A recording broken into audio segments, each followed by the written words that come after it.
Hello there. I'm Henry. I'm an artificial intelligence bot at B.I.G Charity Law Group. Welcome to Charitable Receipts, a guide for Canadian registered charities. In this informative video, we'll take you on a journey through the essential steps and best practices for managing charitable receipts in Canada.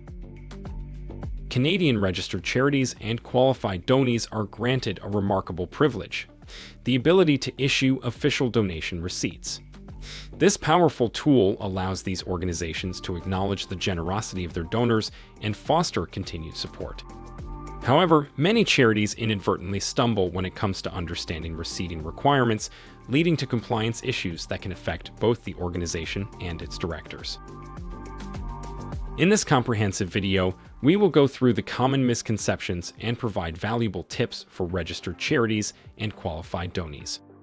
Understanding the voluntary nature of receipts, spending flexibility and receipting, the definition of a gift, common payments that don't qualify, mandatory information on receipts, understanding split receipting rules, handling donations of services, identifying the donor, record keeping, avoiding conduit situations. First is understanding the voluntary nature of receipts. One common misconception among charities is the belief that they must issue tax receipts for all donations received. However, this is not mandatory. Charities have the flexibility to set policies regarding when they will issue tax receipts. Some may establish thresholds for issuing receipts, while others might limit receipts to specific types of gifts. Clear communication of these policies is crucial to ensuring the public's confidence and trust in the receipting process. Second is spending flexibility and receipting. Another misconception is that failing to issue a receipt gives charities unrestricted flexibility in using the donated funds. Regardless of whether a receipt is issued, Canadian registered charities are bound by their objects, legal requirements, common law, and CRA guidance when it comes to fund usage. Third is the definition of a gift. To qualify for an official donation receipt, a transfer of funds or gifts in kind must meet specific criteria.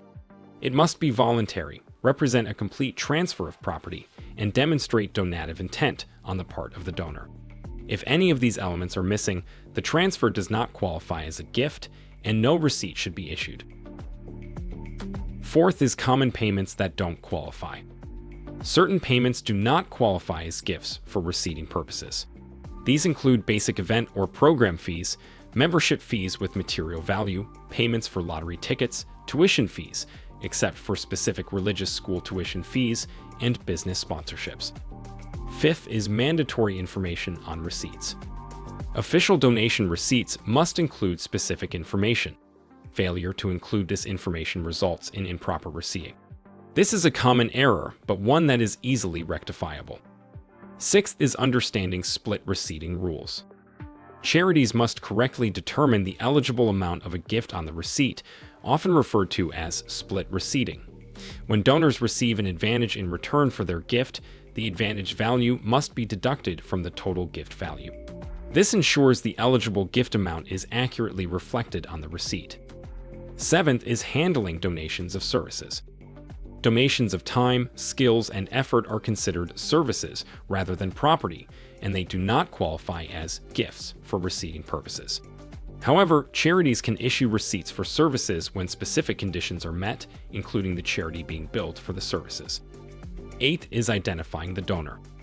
Accurately determining the donor is vital to providing the correct receipt.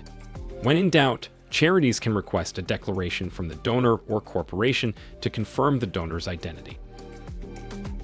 Record keeping. The CRA mandates that charities retain copies of official donation receipts for a minimum of 2 years from the end of the calendar year in which the donations were made. Most other records must be kept for 7 years, and it is advisable to keep donation receipts for longer given their importance. And last is avoiding conduit situations. Charities must not act as a conduit for funds directed to foreign charities or Canadian nonprofits that lack charitable status. This practice can lead to inappropriate situations and revocation of charitable status. Issuing official donation receipts is a valuable privilege for registered Canadian charities. However, with this privilege comes a responsibility to ensure compliance with the Income Tax Act and CRA guidance. Addressing common misconceptions and adhering to receipting best practices is essential. By mastering the art of charitable receipts, organizations can build trust, maintain compliance, and secure continued support for their vital missions. That's all for today's video. If you found this video helpful, please like, share, and subscribe to our channel for more informative content on nonprofit management and governance. If you have any questions or need further assistance, don't hesitate to reach out to us. And if you are interested in learning more about charity, contact us today with any questions relating to charity governance, not-for-profit incorporation, and charity registration. Visit our website to learn more, charitylawgroup.ca. Thank you for watching and see you next time.